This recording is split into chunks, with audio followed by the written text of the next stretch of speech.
Hi, this is Val Hart, the real Dr. Doolittle, and today I'm talking with Bruce Cameron. Bruce is the New York Times best-selling author of several books, including 8 Simple Rules for Dating My Teenage Daughter, which has turned into the hit ABC series. He was recently awarded the Newspaper Columnist of the Year. He has twice received the National Society of Newspaper Columnists Award for Best Humor Columnist, and his weekly nationally syndicated column is published in more than 50 newspapers. His website is brucecameron.com and also www.adogspurpose.com, which is what we're here to talk about today. Bruce's newest, most wonderful book for all us animal lovers is entitled A Dog's Purpose. It's a novel for humans, and it's a wonderful book and the remarkable story of one endearing dog's search for his purpose over the course of several lifetimes. It's more than just another charming dog story. A Dog's Purpose touches on the universal quest for an answer to life's most basic question, which is, why are we here? So, Bruce, welcome to the show. Oh, thank you. So why are we here? Well, that's the focus of A Dog's Purpose, but since it's told from a dog's perspective, it has an entirely different answer than perhaps what we would have if we set out to try to launch ourselves on a quest for meaning. Because this dog is reborn. This dog reincarnates and remembers each of his previous lives. So cool. It becomes a quest for purpose over the span of these lives, where he concludes, and sometimes it's a she, so I always stumble when I call him a he or a she because he's reborn. But it becomes a quest for purpose because the dog concludes that there must be a reason why he continues to be reborn, and until he figures out that reason and fulfills his purpose, he will just keep being reborn. Wow, I love it. What an awesome concept. What in the world inspired you to write this story? Well, it all goes way back to many years ago. I was riding my mountain bike in Colorado, and I had a chance encounter with a big, goofy dog. And this dog looked at me and reacted with me as if it, not only as if it knew me, but with this almost exact duplication of how my dog Cammie used to react to me. Oh, wow. Cammie was my very first dog when I was 8 years old. Oh, wow, okay. And it just seemed like I was looking at Cammie, like I just couldn't escape this notion. And as I reluctantly parted from this dog and went on with my bike ride, I couldn't shake the notion that had been my first dog, wow, recast as a different creature. And I started wondering, well, what would that be like, and what would that look like from the dog's perspective? And that was the ultimate kernel that flowered, if you will, years later into A Dog's Purpose. Wow. Oh, it just touches my heart. You know, in my work, I'm an animal communicator, animal whisperer. That's what I do. And so many animals have taught me about this topic. You know, I know it's a common question. A lot of people want to know, have I and my animal been together before? There's something about them, just like your experience with Cammie. It's like there's something about them that reminds me so strongly of my former animal, you know, or someone that I used to know, or I keep calling them by the other animal's name. Right. You know, it's a real common one. Yeah. Well, you know, it's not that crazy, because I think we all believe deep down that true love never dies, and that ultimately our best friends are always with us. And so in A Dog's Purpose, I express both of those. Just touching my heart. Okay, so tell us a little bit about the story. So Bailey is our hero, right? Bailey is our hero dog. You know, that's just one of his names, because this is a dog who reincarnates. And he starts off in a pretty tough existence. He starts off as a feral dog without any connection to people. And this is an unnatural state for dogs, because we bred dogs to be with us. Okay. We honed the species, if you will. So this dog, who eventually comes to be named Toby, lives the life of a feral dog, but is uneasy with it and finds himself drawn inexplicably to these creatures that his mother, who's also feral, is teaching him that he must hide from. And he eventually is picked up and put in a situation that we recognize as the human readers, we recognize as a hoarding situation. Mm-hmm. And here's the thing, dogs are such joyous creatures. Mm-hmm. Though we look at it and say, oh, these are terrible conditions, the dog doesn't think so. He's happy. He can hear other dogs. He plays with other dogs. He doesn't mm-hmm. know that he's living in squalor. He thinks mm-hmm. he's living in the greatest place ever mm-hmm. because he's a dog. And, dogs pretty much, if you accidentally lock your dog in the closet for 4 hours, when you open it up, he's going to come bounding out and say, wow, that was great, So I wanted to capture that in a dog's purpose. I wanted people to understand that, there's a lot of things that happen to dogs that's really bad, but it's hard to get a dog to be depressed. They always look on the bright side. They always think things are going to get better. You can say, do you want to go for a car ride? They always want to go. They have no idea mm-hmm. where you're going, but they want to go because it's just fun, It's true. So the very first life this dog has is short and not fun. Mm-hmm. A lot of people say that that's the toughest part of the book for them because it is an unnatural life and it is a short life. But it sets up for us the character and gives us, toward the end of that first life, a real sense from this dog that he didn't really have a purpose in his life. Oh. And it's related ultimately to the fact that he wasn't with people. That's where dogs need to be. They need to be with us. So when he is reborn, now he's Bailey, and this is where the life really takes off for him because he eventually winds up in the arms of an 8-year-old boy and grows up with the boy and sort of guides the boy from childhood to young adulthood. And it's that life that gives him a real sense of being with people and fulfilling his purpose. And a lot of things happen. I mean, there's a lot of scary stuff and dramatic stuff. Okay. But there's an interlude with a horse where the boy falls off the horse, and from that point on, the dog has nothing good to say about horses. He considers them to be really dumb and worthless, and blames the horse for everything bad that happens. Oh, okay. Because the boy winds up getting lost. Yeah, the boy winds up getting lost in the woods, and the dog essentially saves his life by keeping the boy going, because the boy ultimately just, as is true when we get hungry and discouraged and thirsty and cold, the boy just wants to shut down and would probably die out there if the dog didn't physically force him to keep going. Wow. So this dog's purpose is to take care of this boy. So did Cammie help you write some of this?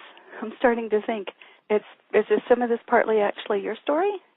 Well, yes, especially when it comes to something that is stitched into a dog's purpose. And I have to say that this is not really a plot spoiler because I already said this dog reincarnates. But this is not a story where the dog dies in the end. When I was a boy, I read Old Yeller, and it was the most upsetting experience for me because here's this great relationship with a dog, and then they wind up killing the dog in the last chapter. Yeah. And I thought, what the heck? Why did they put a big warning on this saying, don't read this book? Yeah, really? I was so upset. So I set out to write a book. I set out to write a book where the dog does not die in the end. Mm-hmm. But because he does reincarnate, he does not live. He lives through 4 lives. That means obviously 3 of them terminate. They die. He dies. Yeah. What I think, one of the things I think dogs teach us is that there is so much joy to be had in having a dog that when we lose them, we are supposed to go on to another dog. I don't believe so. When Cammie died, it really ripped a hole in my heart. This was my first dog. Yeah. But I believe ultimately that one of the lessons that are taught to us by our animal friends is that we can go on and have more joy, that life is about, celebration, and when a dog passes, we can hold them in our hearts forever. Yeah. But we can go on and embrace new dogs and have new joy. And I think Cammie was the first death experience that I had. Yeah. And it has taken me a long time to sort of understand what a favor dogs do to us by living shorter lives than we do. Yeah. I really get that. I know a lot of our animals, when it comes to that part of their life cycle, the last chapter of their book, in that lifetime anyway, in that story, And we don't know how many sequels or prequels are going to be, right? Right. But they do. They teach us about death. They help us face it. They help us go through it. And they show us that life continues on the other side. If we stay present with them, like you said, they stay in our heart forever. And I, in my world, I believe they do come back. This isn't just a fun, interesting story. It's truth. It really does happen. And they do. Their spirits continue. So, and I think it's one of the most interesting ways for us to explore death, with a beloved forever friend, our animal, who gets near and dear to our hearts, more so than often our human family and friends do. Right. And I think you probably know that people, animal lovers especially, grieve the loss of their animals longer than they do the loss of their family and friends. Well, of course. Yeah, so it makes sense to me, and so we get to experience it from being with our animals when they go through it, And to me, I find it brings me hope. It brings me to a place of peace and understanding about it. That's great. That's great. Yeah, I try really hard in A Dog's Purpose to capture what you just said in terms of the peace that can be brought to all of us when we reflect upon the wonderful things that a dog can do for us in our lives. And of course, not just dogs. I mean, there are other pets as well, and there are cats in A Dog's Purpose. And as typical canine, Bailey doesn't have much use for some of the cats, but he does wind up forming a little bit of an affectionate relationship, begrudgingly, for the cats in his life. He just sort of can't help it because the cat seems to just love him so much, But and that is just part of our life is to have these animals in them, and I feel sorry for people who don't like dogs. I know a few, and I just don't understand it. They never had the gift and the joy of a dog. They haven't had that opportunity or something. Don't you think it changes who we are? Our dogs actually change us. To me, they make us better humans. I think so. Don't you think? I think that's their purpose. Do you? Do you think that's it? I do. I think that we bred them to be like that. So I don't think it's a surprise. I think it's absolutely critical that we recognize that of all the creatures wandering around on the planet, this is the one that we got involved with so early on and changed their personalities. Sort of manhandled them along the way until they were such faithful and important companions for us. Yeah. And so the piece you're talking about, I just want to say that I hope.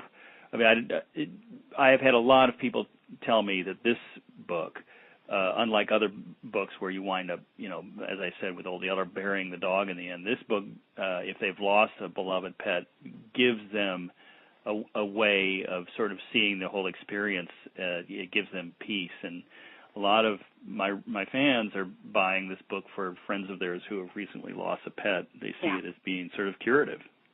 Yeah. I see that. I understand. It makes so much sense to me. So let's talk about this. If every animal has a purpose, and our pet's purpose is intimately bound to ours, let's talk about that for a minute. What do you think about that? Well, I think that even from the very beginning, when people will go to a shelter, for example, and one dog comes over and focuses on them and wants to be with them, and they're like, wow, I came here to get a Doberman, and here's this fluffy little white dog, and I don't even know what kind of dog it is, but he's focused on me, and I just can't leave without him. Right, this is the one. Yeah. Yeah, this is the one. I mean, I really believe that dog has been dispatched somehow to be in your life, and you'd be a fool to walk away. And so, yes, it's very important. And my current dog Tucker is one of those. He's a complete mix of we don't know what. He looks like he started out as a golden and then just couldn't keep the ambition going and veered off into like furry, hairy, crazy looking.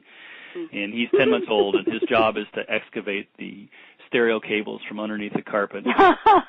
And I didn't have a dog for 4 years because after my last Labrador died, I told myself that I wasn't ready, and now I realize how foolish that was. Who wouldn't be ready to have a puppy in their lives? It's just the greatest thing. It is, isn't it? That reminds me of Einstein. My dog, he's a miniature schnauzer. Not so miniature schnauzer. He's quite large. But that's kind of how he came to me. You know, he told me about his arrival long before he was even born, and then guided me to find him. And I picked him, 3 days old. I picked him out of the puppy pile. Yes. And it was very clear that he was, my dog came here for me. Dispatched. I love the way you said that. Dispatched to me. Yeah. And boy, has he changed my life. Great. Yeah. Oh, fabulous. Fabulous. Makes so much sense. What makes the narrative voice of the dog different from other books that have been written from a dog's perspective? Well, I wanted to write a book from the point of view of a real dog. We love to anthropomorphize dogs and have dogs that can talk to other dogs, and the dog in A Dog's Purpose. Sorry? They don't? Right. No. Well, I know that they communicate, but to have complicated sentences, I don't think so. And I wanted to, and it really changes your perspective if you write from the point of view of a dog who only understands a few hundred words, and most of them are nouns. The book itself is written by a writer who is sort of channeling the dog.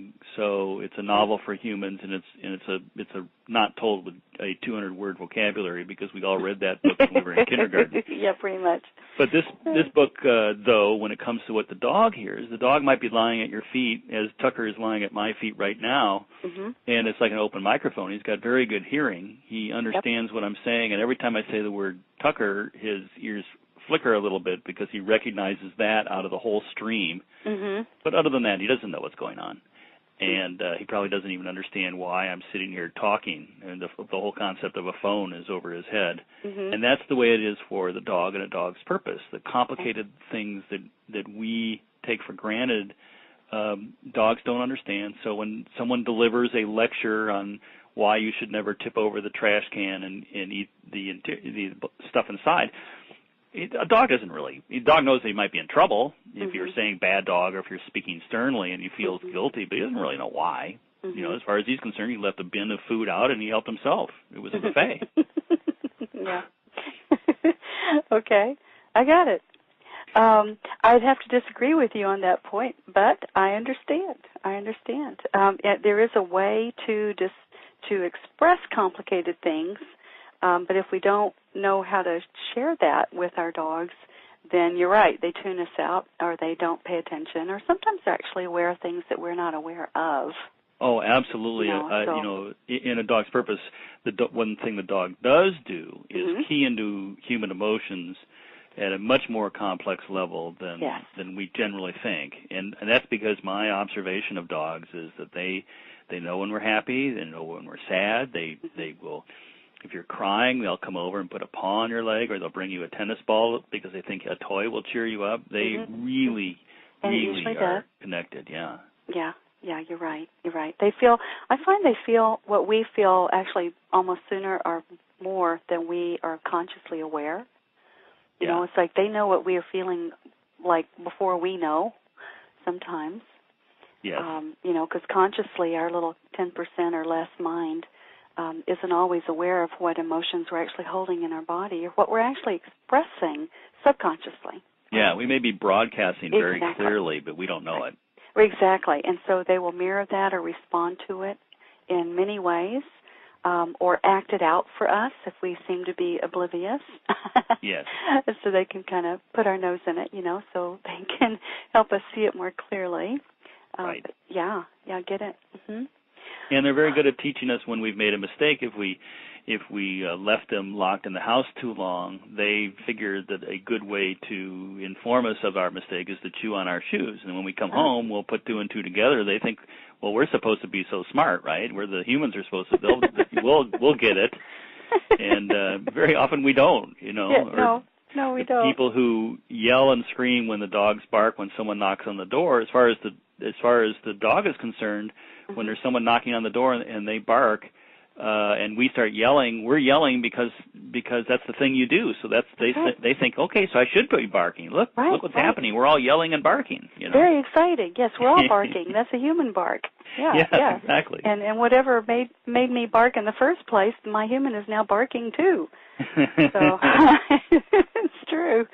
You know, if we take the time to consider life from dogs' viewpoint, which you've done so brilliantly, you know, it's a real eye-opener, you know, because they have a very unique way of looking at the world. Yes. That we can learn so much from. There's a lot of people who told me that after reading A Dog's Purpose, they got down on the floor and they looked in their dog's eyes and asked, well, what are you thinking? What are you thinking about right now? Didn't occur to them that perhaps a dog might ponder his purpose. That seems like a pretty complex thought, but really isn't that the most basic thought that we have, is sort of a sense of, well, what am I doing? What's going on? Right.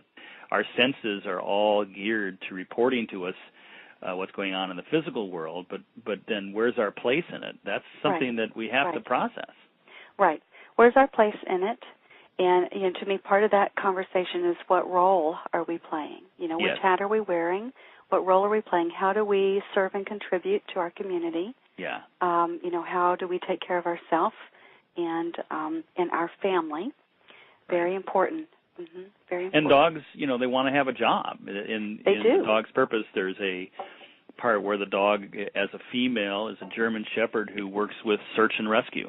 Oh, yeah. And it's very exciting stuff, you know. It's fun. But it also goes to a larger point, which is that dogs are really happy when they have a job and they're doing work. I mean, that's so fulfilling to them. And it can be that their job is nothing more than to just be our companion. Mm-hmm. But there are times when the dog goes a little crazy because you're not giving him enough to do. And even if it's just, okay, every morning I'm going to throw the tennis ball 20 times and you're going to bring it back, that gives him a sense of purpose that makes him feel so much better about himself. Yeah.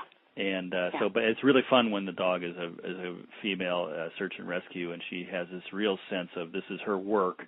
She knows when it's time to work, and she snaps to it and focuses on work, and it's all business. Can't be distracted. And that, you know, I love when I meet a working dog who is so on the job and is not distracted and is not, you know, not there to be a regular dog, but rather is there to be a guide dog or whatever it is their purpose is. I love that in animals. It's so much fun. Yes, it really is, and that's partly how they contribute back to us. Oh, yeah. Because I'm thinking, you know, they go crazy if they don't have enough to do, and I love your example, like throw the ball, which may look like, you know, it's all about the dog, but it's really not, because we shift when we're playing the game with them. Yes. You know, and I've had so many animals, you know, like they're persons on the computer forever. You know, they're looking at this inanimate, you know, object that the animal is like, what the heck? You know, what is going on? Why are you staring there, doing nothing? You know, we tend to, our body shuts down. We're not really breathing. We're just all mental. You know, we don't even remember we've got a body until it starts hurting. You know, and so they're looking at us, and they'll come over, they'll grab a toy, and they'll come drop it in our lap. And it's not but just because they're wanting to play. It's that they need to find something to do to break us out of that very unhealthy mode.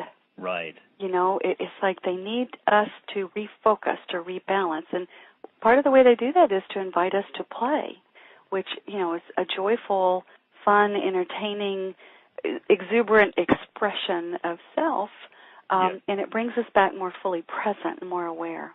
It sure beats an email from the boss any day. Maybe that's our animal's email, right? It's female. Yeah. My writing partner years ago had a Doberman, and every day when she was writing, when she would get close to the end of whatever she was writing, which would vary from day to day, her dog knew it and would come over and sit at her feet and look up at her and say, okay, I'm ready for my walk, because they always took a walk when she was done for the day. And she never understood. She said, I don't know if it was if it was something in my body posture, but it was a different time every day, and it didn't matter. The dog always knew when I was just getting ready to write that last sentence, and would come over and be ready to go. Yes, very, very clear. Well, there's been studies done. They'll watch the animal at home, and their person is at work or something, or they're out running errands, or they're doing whatever. And the instant that person, and almost before they do it, just like you said, the instant that person, puts their stuff away and picks up their purse or, grabs their keys or whatever and heads out to come home, the animal snaps too and is there waiting. They know, they know. They're intimately connected to us energetically. And like you said, it's part of their purpose with us is to be with us. Yes. Right? They need to be with us. They do. Can you tell us a funny story or something that happened maybe while you were writing the book or maybe with Tucker? Well, we noticed this just the other day. Mm-hmm. We still have hanging around the house the Doberman's leash, which has metal pieces on it down at the clip. It's got a little chain in the clip. Yeah. And it makes a very distinctive noise when you move it. And my writing partner, who's also my wife, said that always when her dog Ellie would sit at her feet, she had a very peculiar way of sitting where she was pretty much sitting on the feet and then leaning against her leg. Mm-hmm. And Tucker was asleep. While my wife was talking, she picked up the leash and it made this distinctive noise. And Tucker woke up, came over, and the only time he's ever done this, he sat on her feet and leaned up against her leg, precisely as Ellie, the Doberman, had done. Oh, wow. And we just looked at it and said, don't know what's happening. Don't know. Something's going on, but it's over our heads. Yeah, well, you kind of do know, don't you, when you touch your heart? Yeah. It just reconnected you with Ellie all over again. Yes. Yeah, I get it. Thanks. So, there's a lot of books out there with dogs on the covers. Why do you think this one has been successful? And by the way, the cover is darling. I love that you picked that. Oh, thank you. Well, I think there's a couple of reasons why it has really done so well. One of them is just this idea of it being a real dog and writing from the perspective of a dog and not a person inside a dog's body is a huge shift. And then I think a lot of people find the whole journey of this dog through these lives to be very compelling and very much a story that they can identify with. It moves them. Very often people have written me and said, yes, I both laughed and cried in your book. Mm-hmm. And then it's also, it is a book. I always say that the stuff I write you could read to your grandmother without embarrassment. There's never, I don't write stuff that is, it's an adult book. It's written for adults, but lots of children have read it. And lots of grandmothers have read it. It is as they say, a full spectrum audience that appreciates a dog's purpose.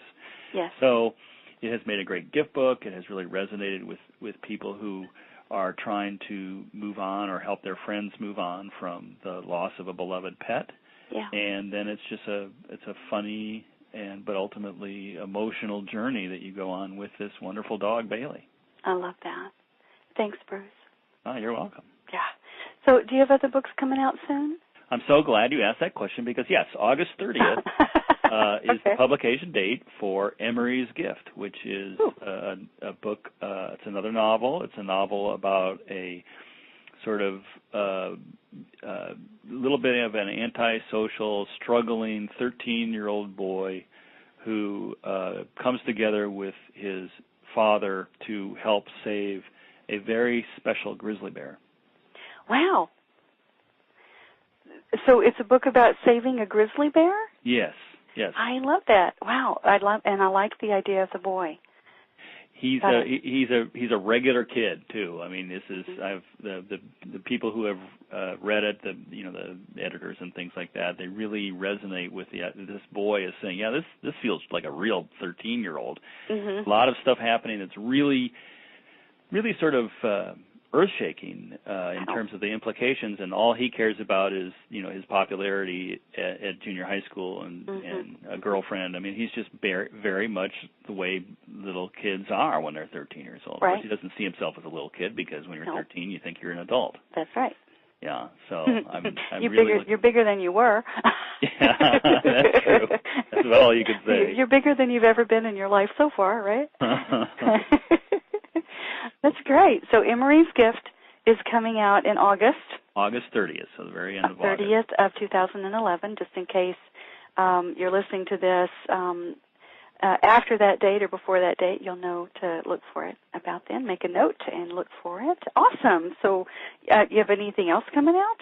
Well, I am currently working on a sequel to A Dog's Purpose. Oh, how cool. Yeah, it's great fun. So continuing the life of this same dog. Okay. So I didn't lie to you. The dog doesn't die in the end because he just keeps being reborn. He has more to do. Yes, but in this case, his lives get very much tangled up in one another. It's a real fun twist on the original idea, and I'm really looking forward. That'll be out in sometime in 2012. Okay. And then my writing partner and I were fortunate enough to be hired by DreamWorks to write the script for the screenplay of A Dog's Purpose. Wow. Yeah, okay. So they don't have a director yet, but they're looking forward to a slot sometime in 2012. Fabulous. Oh, I'm so excited. Bruce, that's awesome. Yeah, it's really great. Thanks. Oh, delighted. Okay, so when all that comes out, we should get back together. I'd love to find out more and give some support to that. That would be awesome. So what would you like people to do next? Our audience, what would you like them to do? We have if they're on Facebook, we have a really fun Facebook fan page going on where people can post pictures of their dogs and talk about what's going on with their dogs. And, okay. And then you just find that by typing in A Dog's Purpose in the search function of a Facebook. Okay.